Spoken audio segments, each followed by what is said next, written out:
ça ne nous rajeunit pas, avec le docteur Paléo.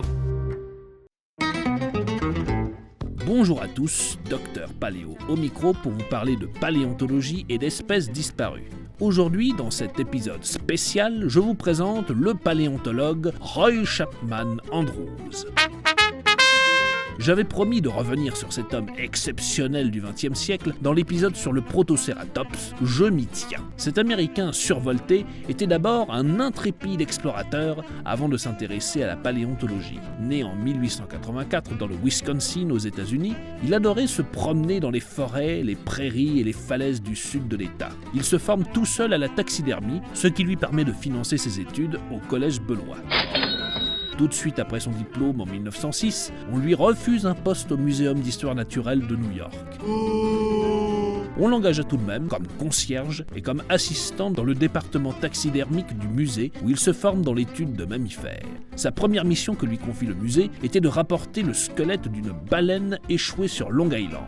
Puis, à 24 ans, il enchaîne expédition sur expédition. Il se rend en Asie du Sud-Est, puis en Arctique, en Alaska, au Japon, en Corée, en Europe.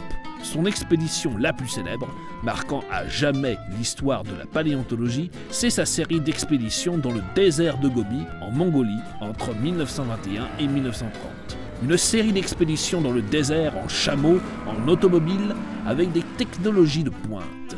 On lui doit, durant cette expédition, la découverte d'une panoplie de fossiles, des œufs de dinosaures, des fossiles de Protoceratops et de Vélociraptor, un crâne gigantesque d'un ancien rhinocéros nommé plus tard Baluchiterium et un crâne d'un mammifère prédateur dont il lui donne son nom, Andrewsarchus. On parle d'une expédition où il aurait été plusieurs fois confronté à des attaques d'indigènes et au gouvernement chinois. Après sa mort en 1960, la légende de Roy Chapman Andrews est inscrite comme l'un des plus grands explorateurs de son temps, ce qui aurait inspiré George Lucas pour le personnage d'Indiana Jones. Nous quittons là-dessus, je vous retrouve la semaine prochaine pour une nouvelle espèce disparue.